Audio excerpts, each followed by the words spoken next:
आज हम बात करेंगे इनफर्टिलिटी पर। जी हाँ, इनफर्टिलिटी को आम बोलचाल की भाषा में बांझपन कहते हैं। मां बनना जिंदगी का सबसे खूबसूरत एहसास है, जिसे शब्दों में बयां कर पाना बहुत ही मुश्किल। ये खुशी जिंदगी को एक नया मोड़ भी देती है। देश में पहले ही महिलाओं में इनफर्टिलिटी रेट 15% से ज्यादा है और ऐसे में कंसीव न कर पाने पर महिलाएं तनाव में भी आ जाती हैं। वो समझ ही नहीं पाती कि आखिर मां क्यों नहीं वो बन पा रही हैं। इनफर्टिलिटी के लिए वैसे तो हमेशा महिला को ही दोष दिया जाता है, लेकिन सच्चाई कुछ और ही है। अर्नेस्ट और यंग की स्टडी के मुताबिक बच्चा ना होने के मामलों में 40% महिलाएं तो 40% पुरुष भी वजह बनते हैं।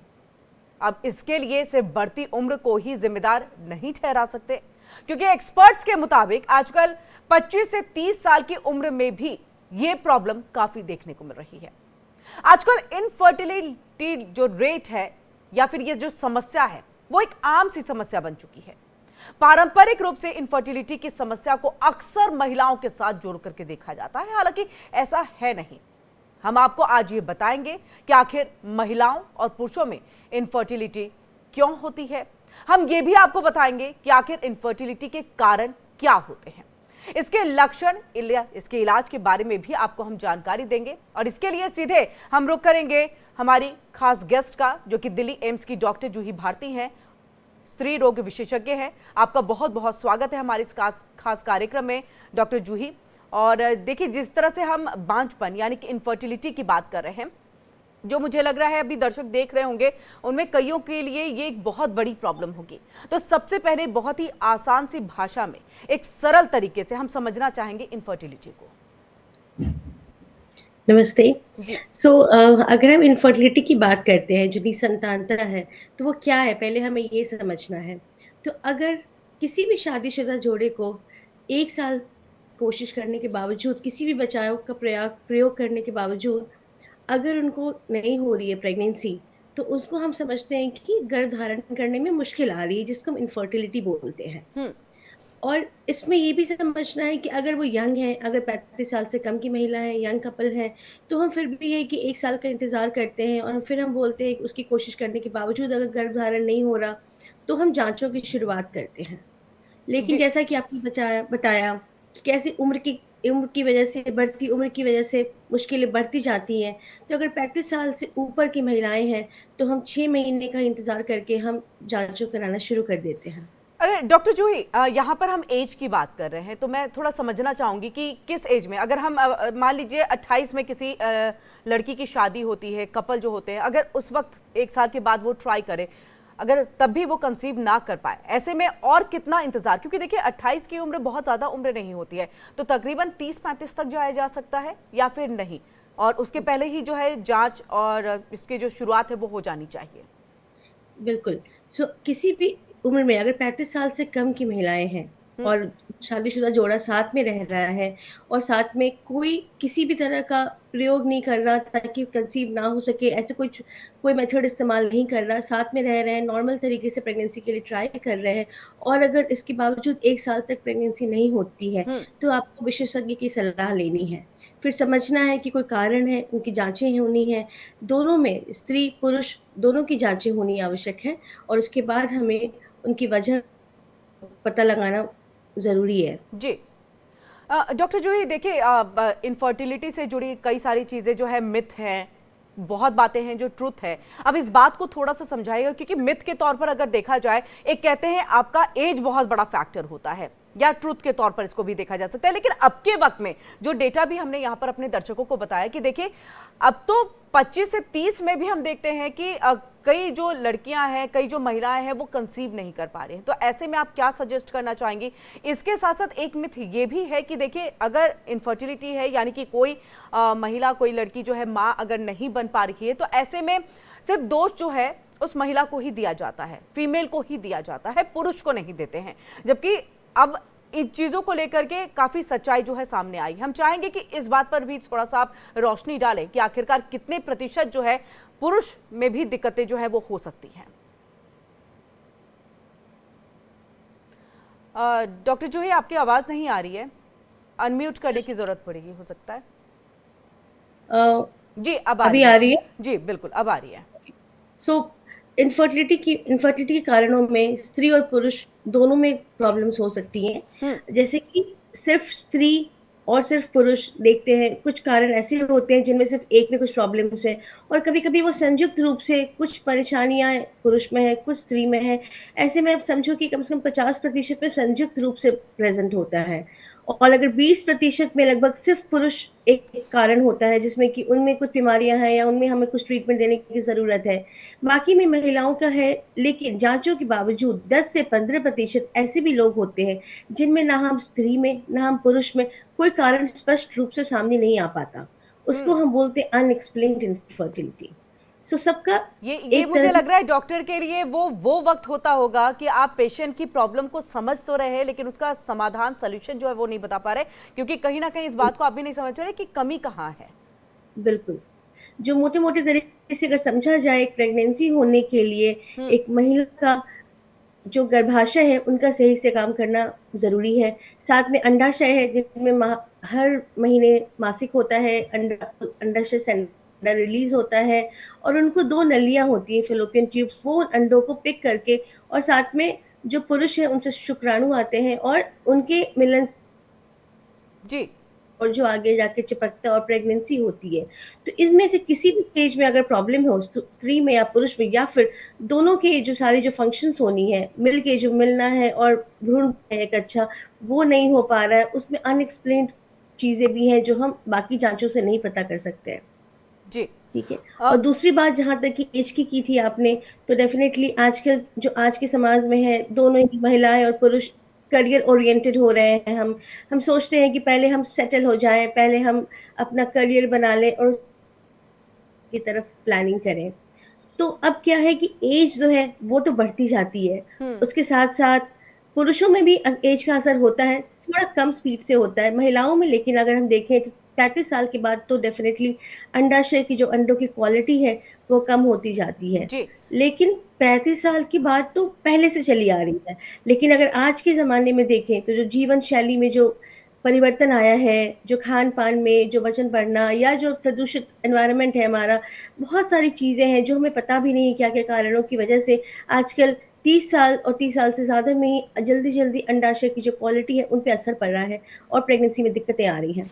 तो इसीलिए अगर हम डॉक्टर जल्दी जूही, प्रेगनेंसी अगर प्लान अगर कोई कंसीव करना चाहती है तो उसके लिए एक एज एज जो है खासतौर से कितना होना चाहिए कि ये मैक्सिमम है, इससे आगे नहीं आप जा सकते?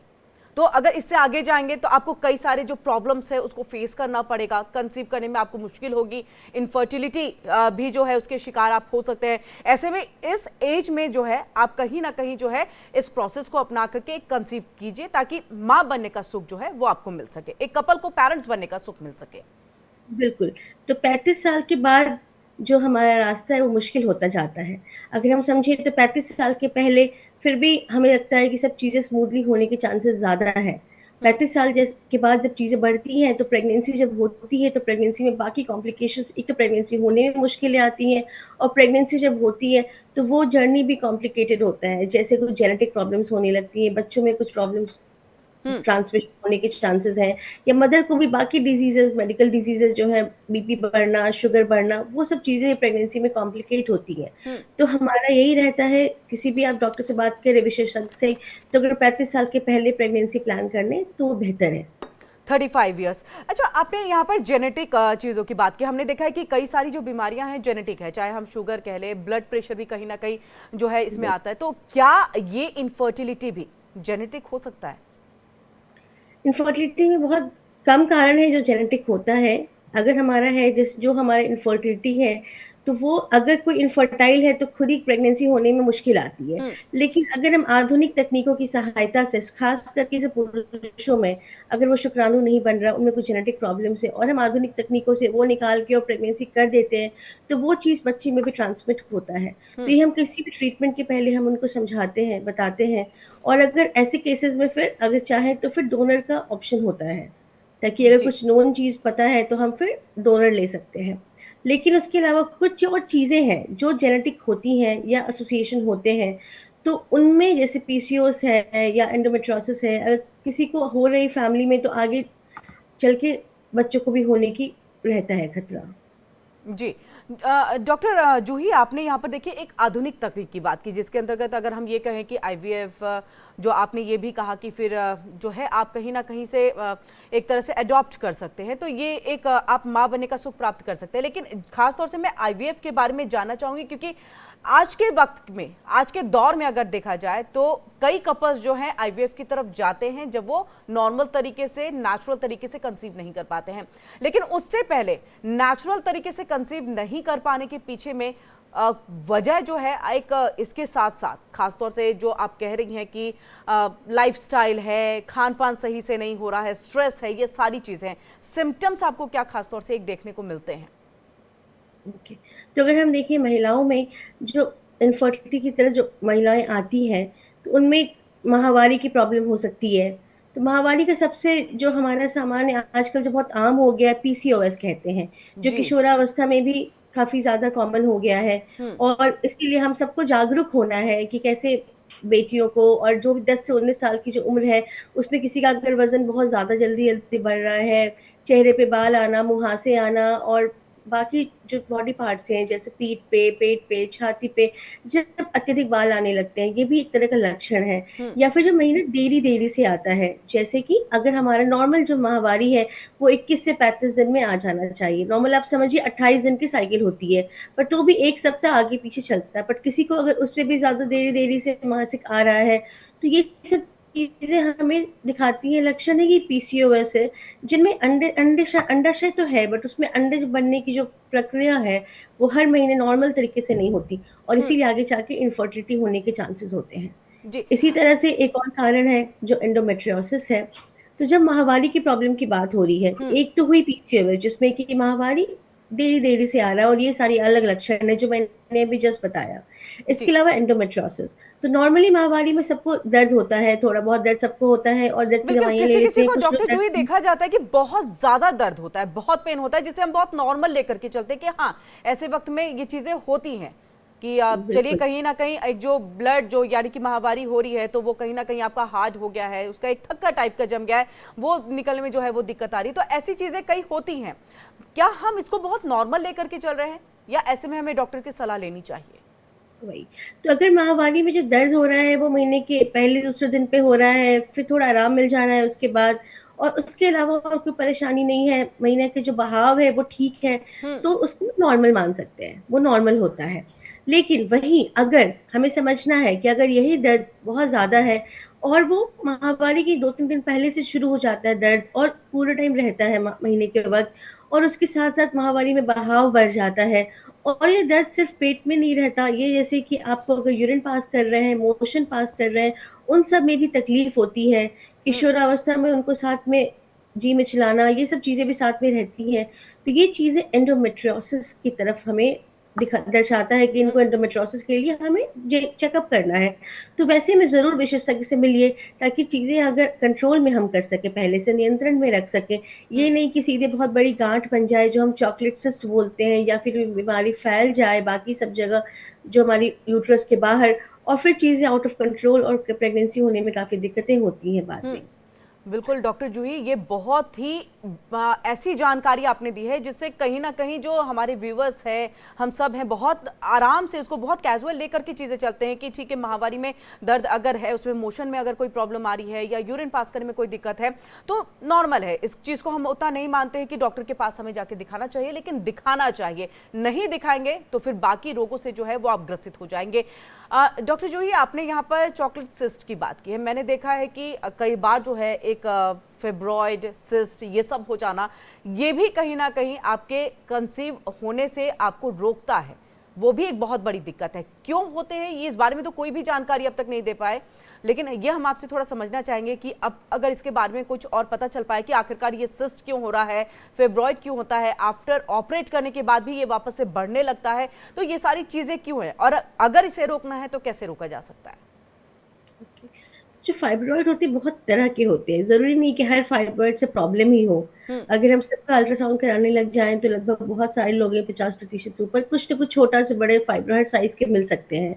लेकिन अगर किसी को प्रॉब्लम हो रही है उससे, जैसे कि अगर उसका साइज़ बड़ा है तो उसमें ज़रूर हो सकता है कि कोई प्रॉब्लम आए, जैसे माहवारी में दर्द होना या माहवारी का बहाव बढ़ जाना या प्रेगनेंसी होने में दिक्कत होती है या बार-बार मिसकैरेजेज़ होते हैं। हम्म। ऐसे वाले केसेस में जो फाइब्रॉइड्स होते हैं, तब हमें देखना होता है कि फाइब्रॉइड कहाँ है, क्योंकि जो यूट्रस है, जो गर्भाशय है, उसमें एक अंदर में एक कैविटी होती है जिसमें कि बेबी ग्रो करता है।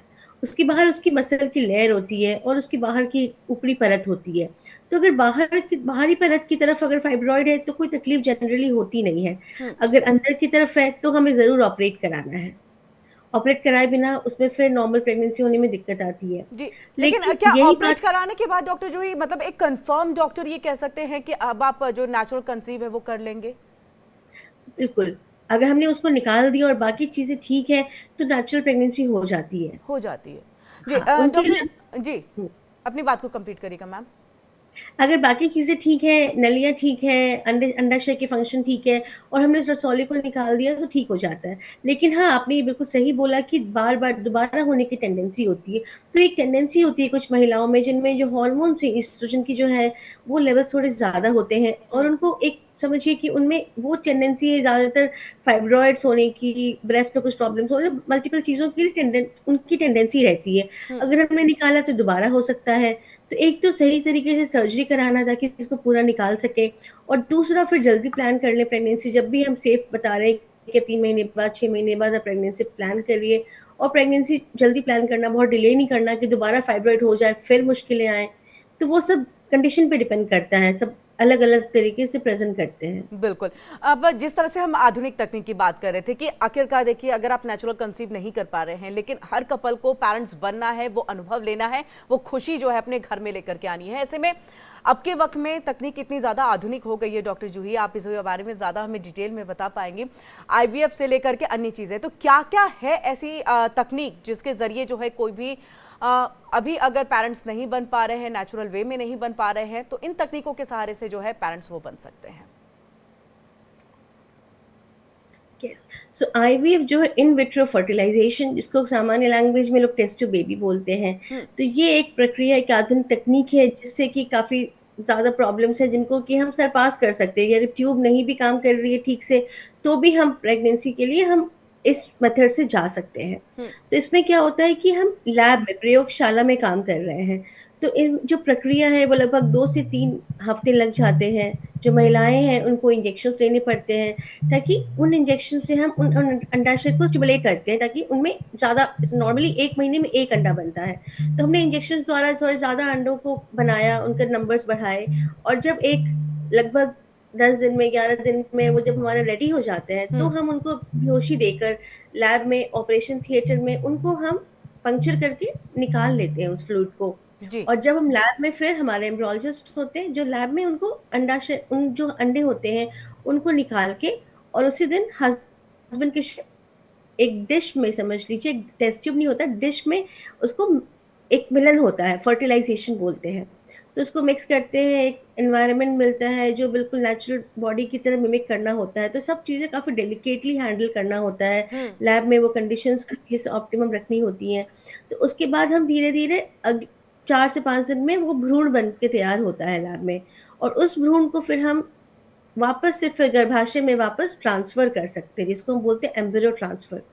और फिर वो उसके बाद थोड़ी मेडिसिन्स, इंजेक्शंस, दवाइयाँ थोड़ी ज़्यादा चलती हैं और उसके बाद फिर एक नेचुरल प्रेगनेंसी की तरह वो कंटिन्यू हो जाता तो है। तो डॉक्टर जो इससे हमने ये क्या मुझे किया, लग रहा है आईवीएफ, ये जो टेक्नोलॉजी है, इसके ज़रिए अगर जाते हैं तो कहीं न कहीं इसमें आपको बहुत ज़्यादा रेस्ट के लिए कहा जाता है कि जितने ज़्यादा से ज़्यादा हो जो महिला कंसीव कर रही है, वो रेस्ट करे।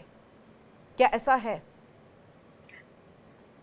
तो इनिशियली क्या है कि जब हम प्रोसीजर करते हैं, तो उस समय कंसीव होने के बाद तो एक नेचुरल प्रेगनेंसी की तरह रह सकते हैं, कोई ऐसी तकलीफ़ नहीं आती है, वो एक नेचुरल प्रेगनेंसी की तरह हमारा कंटिन्यू हो जाता है। हुँ। बट हाँ, अगर किसी महिला, हर महिला का सेम नहीं है, किसी में कुछ अलग कॉम्प्लिकेशंस हैं, कुछ अलग प्रॉब्लम्स हैं, तो वो हर प्रेगनेंसी में, वो चाहे नेचुरल हो, चाहे आईवीएफ हो, हुँ। कुछ कॉम्प्लिकेशंस तो उसके हिसाब से एडवाइस्ड होता है कि जी। ऐसा नहीं है कि आपको बिस्तर पे रहना है, आप नॉर्मल अपना चलना फिरना, नॉर्मल काम करना बंद कर देंगे, मतलब ऑफिस जाना बंद कर डे टू देंगे, डे ऐसा नहीं है। बस जो लाइफ के आपके काम है वो आप आसानी से कर सकते हैं। डॉक्टर जूही, बहुत इंपॉर्टेंट एक सवाल है क्योंकि हर किसी के जहन में है, और इसके अगर हम डेटा को देख ले तो ऐसा लगता है कि कहीं कुछ बताया जा रहा है, कहीं कुछ बताया जा रहा है, तो उसको करेक्ट जरूर करिएगा। क्या आईवीएफ अगर कोई कराता है तो ट्विंस की संभावना ज्यादा होती है या फिर नहीं? मिथ है ये, क्या है? अब क्या है कि आईवीएफ में हमारी बहुत स्ट्रॉन्ग गाइडलाइंस हैं और ये जी। वर्ल्ड ओवर फॉलो करते हैं कि एक एम्ब्रियो डालना है, हम जितने डालेंगे उतने ज़्यादा मल्टीपल प्रेगनेंसी के चांसेस ज़्यादा हैं। तो यही मुझे रिक्वेस्ट करना है सारे जितने लोग सुन रहे हैं उनसे भी, क्योंकि डॉक्टर्स आपको ऑप्शन देते हैं सिंगल ट्रांसफ़र का ही। कई बार मतलब आपको भी समझना है, कभी कोई डबल ट्रांसफ़र की बात हो रही है तो आपको भी ये बात करनी है कि सिंगल ट्रांसफ़र करवाना है मुझे एम्ब्रियो का। उससे क्या होता है कि हमारे ट्विन्स के चांसेस नहीं होंगे, हम्म। और ट्विन्स के चांसेस नहीं होंगे तो कॉम्प्लिकेशंस भी कम होंगी प्रेगनेंसी में। तो सिंगल एम्ब्रियो ट्रांसफ़र करते हैं, उससे फिर मल्टीपल प्रेगनेंसी के चांसेस नहीं बढ़ते हैं। ओके। डॉक्टर जी, देखिए हम आईवीएफ की बात कर रहे हैं, लेकिन अब जो हमने बात की थी कि एग जो है उसको रख करके, यानी कि आपने प्रिजर्व करके रख दिया है, अब हम देखते भी हैं कि जितने एम्बिशियस हम सब हो गए हैं, ऐसे में जो लड़कियां चाहती है कि पहले करियर बनाने, इवन कपल दोनों चाहते हैं, हस्बैंड भी यही चाहते हैं कि पहले अच्छे से सेटल हो जाए फिर हम पेरेंट्स बने, तो ऐसे में करते करते उनकी उम्र बीत जाती है, तो इनके लिए एक अच्छा ऑप्शन आप क्या बताना चाहेंगे? बिल्कुल। तो जो लड़कियां हैं जिनको की शादी भी अगर डिले कर रहे हैं कि बाद में करनी है, बाद में हमें प्रेगनेंसी प्लान करना है, पहले करियर देखना है, तो उनके लिए ये एग फ्रीजिंग का ऑप्शन है, जिसमें कि जैसे इन सेम प्रक्रिया से इंजेक्शंस लग के और अंडों को निकाल के उनको फ्रीज कर सकते हैं। हम्म। वापस जब पार्टनर मिलने पे फिर आप जब आप प्लान कर रहे हैं प्रेगनेंसी, तो उनको थॉ करके जो गर्म करके उनको फिर मिक्स करके शुक्राणु से, और तब हम वापस एम्ब्रियो या भ्रूण बना के हम्म। प्रेगनेंसी के लिए आगे बढ़ जाते हैं। दूसरा ऑप्शन है अगर कपल है, शादीशुदा जोड़ा है, हस्बैंड वाइफ दोनों प्रेजेंट है, और फिर लेकिन अभी किसी कारणवश वो प्रेगनेंसी प्लान नहीं कर रहे हैं हम्म। और नहीं करना चाह रहे हैं, तो फिर तब उनके केस में वो एम्ब्रियो बना के, जो पूरा एम्ब्रियो बना के भ्रूण बना के उसको फ्रीज करके रख सकते हैं। उससे क्या होगा कि जो एज का जो प्रभाव है, कम से कम हम उसको हम कंट्रोल कर सकते हैं। बाद में ये रिग्रेट नहीं है कि नहीं हमने फ्रीज नहीं किया, या अब तो एज निकल गई जी। और अब हमारी अंडे की क्वालिटी ठीक नहीं है। तो नॉर्मली भी जब किसी को कैंसर होता है और कैंसर का इलाज चलना होता है, जिसमें किसकी वजह से अंडाशय पे प्रभाव होता है, उनमें तो ये रूटीनली पहले से होता आया है कि अंडे और एम्ब्रियो को फ्रीज कर लेते हैं। जी। लेकिन अब ये एक इंडिकेशन आजकल के समाज में बढ़ गया है, क्योंकि लेट प्लान करना चाहते हैं प्रेगनेंसी, तो वैसे केसेस में आराम से हम इसके लिए जा सकते हैं और जाना चाहिए। बिल्कुल, ये ऑप्शन है आपके पास, लेकिन जितना नेचुरल वे में जाए उतना बेहतर है हर किसी के लिए। बहुत बहुत शुक्रिया डॉक्टर जूही, आप हमारे साथ जुड़ी और आपने ये तमाम जानकारी हमारे दर्शकों, हमारे व्यूवर्स तक आपने यहाँ पर पहुंचाई।